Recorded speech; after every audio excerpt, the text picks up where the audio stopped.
live 5 for 6 Skyview Network, sponsored by Terry Lambert Hyundai. 30s up in Charlotte, but 80s in Florida. We have a huge variety of temperatures here in the southeast, and here in the CSRA, it's definitely another chilly day, but we'll be warming up tomorrow with rain and storms. All those details are coming up. Right now on News Channel 6 at 6, checking in on the long road to recovery. Augusta leaders looking to bring in a company to oversee the cleanup and the payback from the hurricane. Your News at 6 starts now. Live from Television Park, this is WJBF News Channel 6 at 6. Good evening, everybody. I'm Brad Means. We do thank you for joining us. Jenny is off tonight. We're going to begin with breaking news out of North Augusta. We've been covering this for you since about 5 o'clock this afternoon. A neighbor on Skyview Drive said they saw a suspicious device in a window in the back of a house. Hannah McDonald joining us live now in North Augusta with our coverage. Hannah.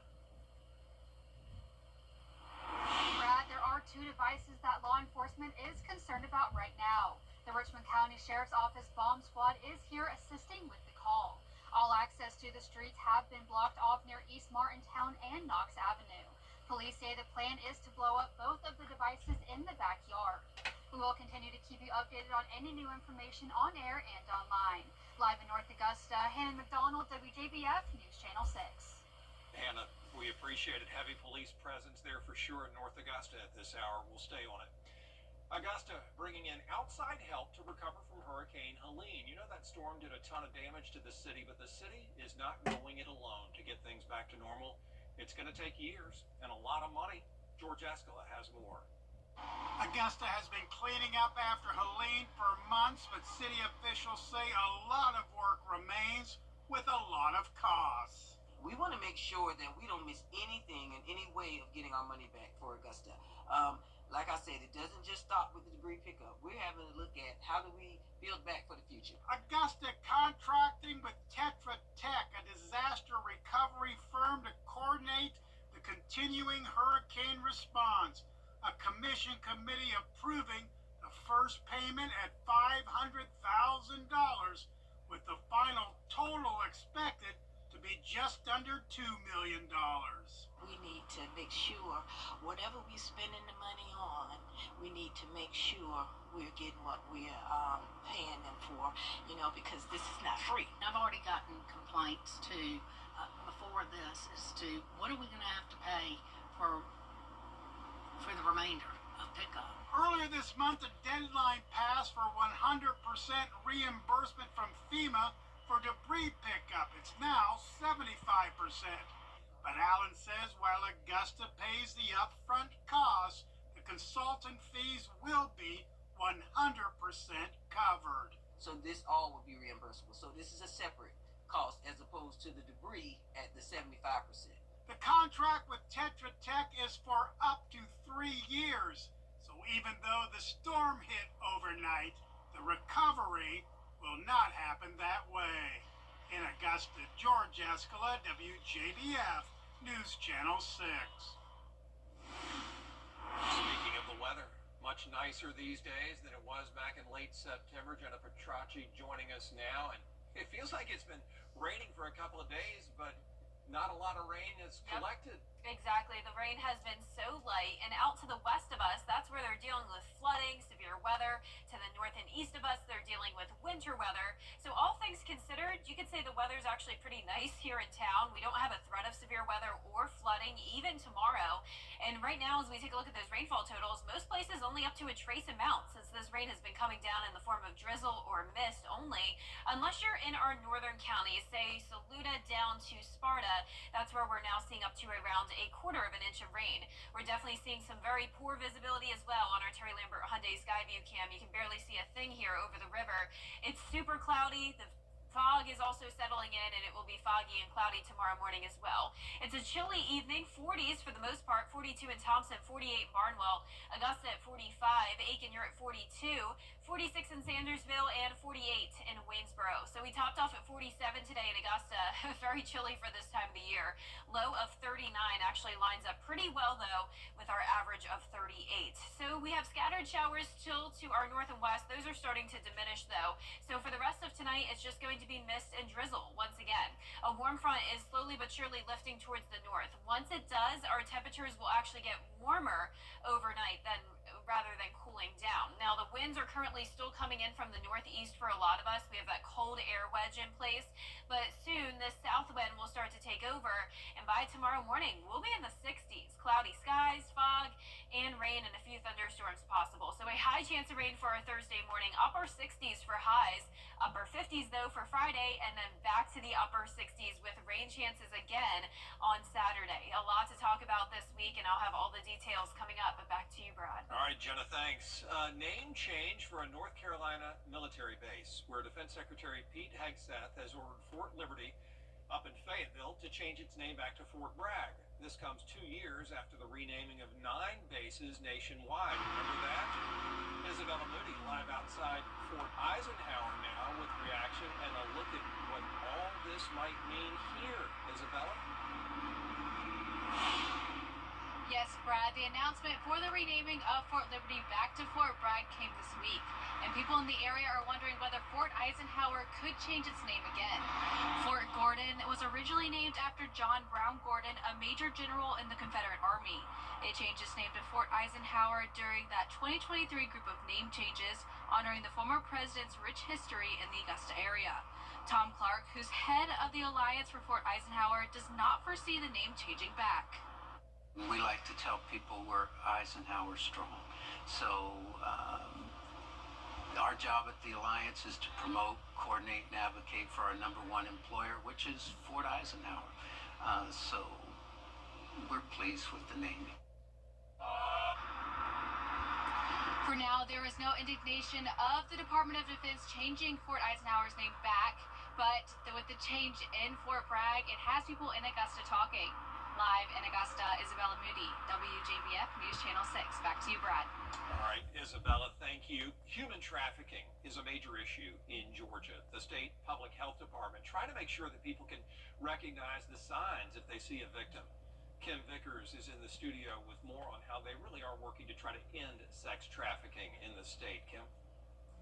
Well, Brad, Georgia ranks in the top 10 states in the country for human trafficking. Some scary numbers. More than 370 girls alone are trafficked every month at an average age of nearly 15 years old. Now, the Georgia Department of Public Health is offering first responders a voluntary online training on how to spot signals that someone is being trafficked. It's designed to give them the skills to spot potential human trafficking victims and get them help. Many believe the impact could be huge. I know that Augusta is really a hot spot for sex trafficking. The interstate that we have coming through here, it's bad.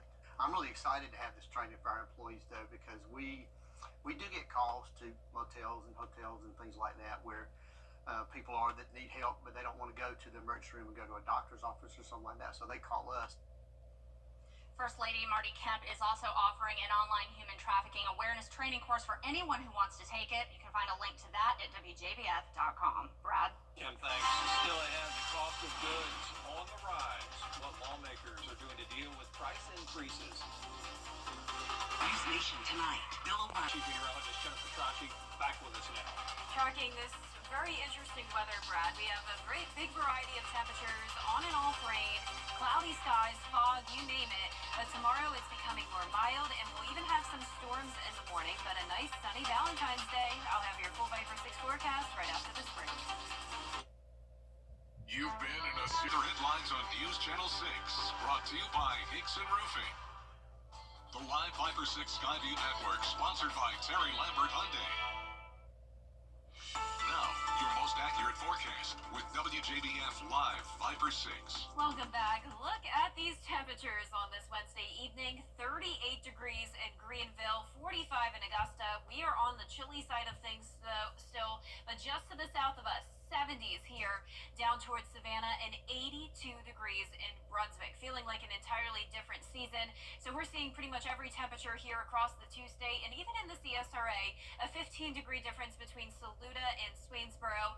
And just around an hour ago, Swainsboro was 10 degrees it's been consistently around 40 degrees if you're north of I-20 today, and 50s down towards Jenkins County, Screven County, and Allendale right at the 50-degree mark as well. So this warm front is sure is taking its time moving through the area, but eventually it will be to the north of us by tomorrow morning. That will warm all of us up, but the warm up won't last for long. We do have a cold front then knocking on our door, and right now this is bringing severe weather and even some tornadoes across Mississippi. Now luckily this front will lose a lot of its punch by the time it moves into our area, so I'm not expecting severe weather, but we could hear some rumbles of thunder and see a little bit of lightning tomorrow morning, in addition to the clouds and fog. That's what we're seeing now on our Terry Lambert Hyundai Skyview cam over at SRP Park. 45 once again here in town, a northeast wind of 8 miles per hour, visibility down to 2 miles. And tomorrow, as I mentioned, we'll get more consistent across the CSRA, anywhere from the mid-60s through low 70s. But that will come early in the day, and then the temperatures will actually cool down as soon as we see a shift in the wind direction. So an active start to our Thursday morning with the rain and storms, but it's done by around lunchtime. Notice by 4 o'clock in the afternoon, we will have a northwest wind coming in again, bringing in some cooler and drier air. I am expecting it to stay mostly cloudy tomorrow, and we'll be down to the mid-50s by 7 p.m. So here's our feature cast tonight at 8 o'clock. Warm front continues to lift to our north, and we'll briefly have that south wind coming in, helping to warm us up.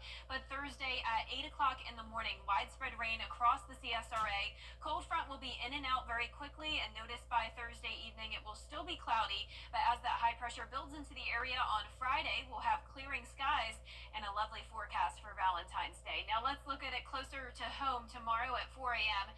Clarksville Lake area will start to get that rain first. We'll see some heavy downpours at times, some thunder and lightning, and it's possible we could see some gusty winds up to 35 miles per hour, but no threat of severe weather for our area, no flooding concerns.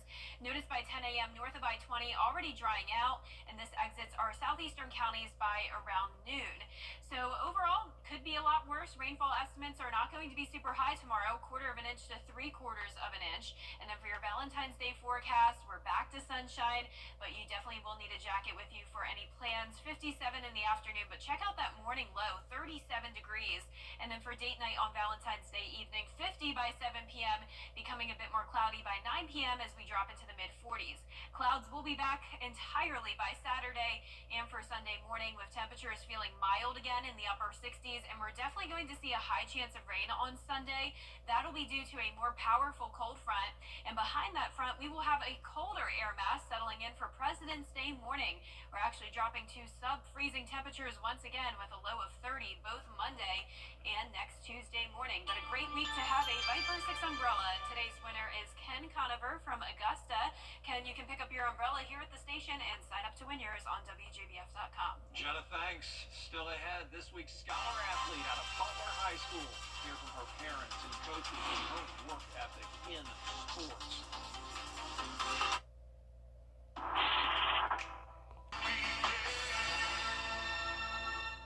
For the best deals on pre-owned vehicles around, baby, you gotta go to the Milton Rubens Superstore. We've got you covered, baby. They got all your favorite brands, all in one convenient location. Park once and shop over 500 pre-owned vehicles in stock and on sale now, baby. Some priced as low as $10K. That's right. Let's drive, baby, to the Milton Rubens Superstore. DriveBaby.com. Click, click. The Scholar Athlete Awards are brought to you by Jefferson Energy Cooperative, Rebath of Augusta, McDonald's, and WJBF News Channel 6. Now, WJBF sports coverage you can count on. It's an appropriate time of year to talk about this week's Scholar Athlete. A basketball season is at its fever pitch with region and state tournament action galore, and this week's Scholar Athlete is a star on the court. Butler High School hoop standout Renaya Curry has a 3.9 GPA with a course load full of advanced placement classes. She's an A honor roll student and is active in Youth Leaders of Augusta. She picked up her first Division I scholarship offer in, get this, the 7th grade, and received all-state recognition as an 8th grader at Westminster Schools of Augusta. Then at Butler, the Mercer University commit has garnered second-team all-state honors and is second in scoring for a Lady Bulldog squad with state championship potential. Renaya's coach calls her an inspiration given all she's overcome. Renaya is a kid that's an all-around student athlete. She's a true definition of a student athlete. She cares about her work. She cares about the team. She's a great leader on and off the court, and she shows it every day. I'm excited just to see her growth. With her injury last year, we just weren't sure whether she was going to come back the better, the same, worse. So I'm just happy to see her on the floor again. So college, high school, I'm just happy to see her back on the floor. This year, she took some college courses and aced those as well. So that was her growth in the classroom. On the court, she just came back from an ACL injury, and she came back strong, like she didn't miss a step. She's committed. She's already committed to play basketball in college. She has a full ride, so she's definitely improved every year that she's been here.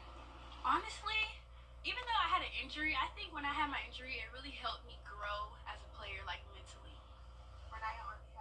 Renaya will be in action with her Butler Bulldogs teammates in the Region 4 AA tournament this week. Congrats to Renaya and her family. And over to college, the South Carolina women looking to The Scholar Athlete Awards are brought to you by Jefferson Energy Cooperative, Rebath of Augusta, McDonald's, and WJBF News Channel 6. Now, WJBF sports coverage you can count on.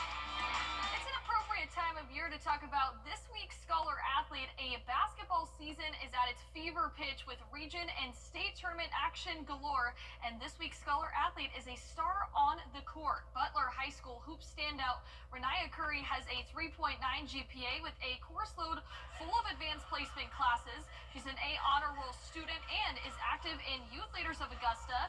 She picked up her first Division I scholarship offer in, get this, the 7th grade, and received all-state recognition as an 8th grader at Westminster Schools of Augusta. Then at Butler, the Mercer University commit has garnered second-team all-state honors and is second in scoring for a Lady Bulldog squad with state championship potential. Renaya's coach calls her an inspiration given all she's overcome. Renaya is a kid that's an all-around student athlete. She's a true definition of a student athlete. She cares about her work. She cares about the team. She's a great leader on and off the court, and she shows it every day. I'm excited just to see her growth. With her injury last year, we just weren't sure whether she was going to come back the better, the same, worse. So I'm just happy to see her on the floor again. So college, high school, I'm just happy to see her back on the floor. This year, she took some college courses and aced those as well. So that was her growth in the classroom. On the court, she just came back from an ACL injury, and she came back strong, like she didn't miss a step. She's committed. She's already committed to play basketball in college. She has a full ride, so she's definitely improved every year that she's been here. Honestly, even though I had an injury, I think when I had my injury, it really helped me grow as a player, like mentally. Renaya will be in action with her Butler Bulldogs teammates in the Region 4 AA tournament this week. Congrats to Renaya and her family. And over to college, the South Carolina women looking to bounce back from their narrow loss to Texas on the road.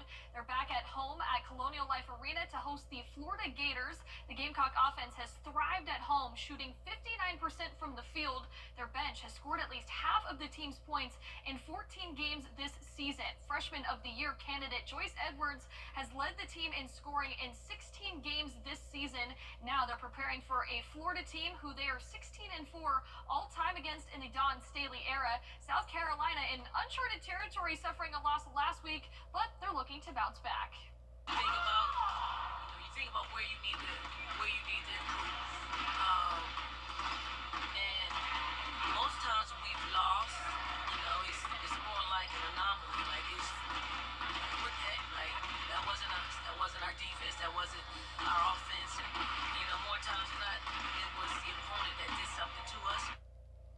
Tip-off set for 7 p.m. Thursday on the SEC Network. All right, Gianna, thank you. We'll be right back. We're standing up. Another cloudy day tomorrow with rain and storms in the morning between 4 a.m. to noon. High of 69, getting warmer, but then cooling down to a low of 35 for Valentine's Day morning. High of only 57 in the afternoon, but back to sunshine. Then rain returns Saturday and again on Sunday, mild temperatures, and then another cool down to 30 degrees next Monday morning. Scientists may have found the evolutionary gap between prehistoric and modern birds. Paleontologists at Ohio University say researchers have been looking at bird DNA that suggests some types of birds appeared before the asteroid impact that wiped out the dinosaurs. A skeleton of a loon-sized diving bird was discovered on the Antarctic Peninsula that scientists say is 68 million years old. It's pretty old. I That can't is an even old bird. fathom 68 million years. That's Yeah, insane. that's wild. But yeah, apparently those things roamed the earth back in the day. Some Wow. good renderings of them there, and good research by our friends at Ohio University, home of the Bobcats, alma mater of Chris Kane. And that is our report for now. It's Channel 6 back at 7 after World News Tonight. We'll see you again for News Channel 6 at 11. Have a great evening.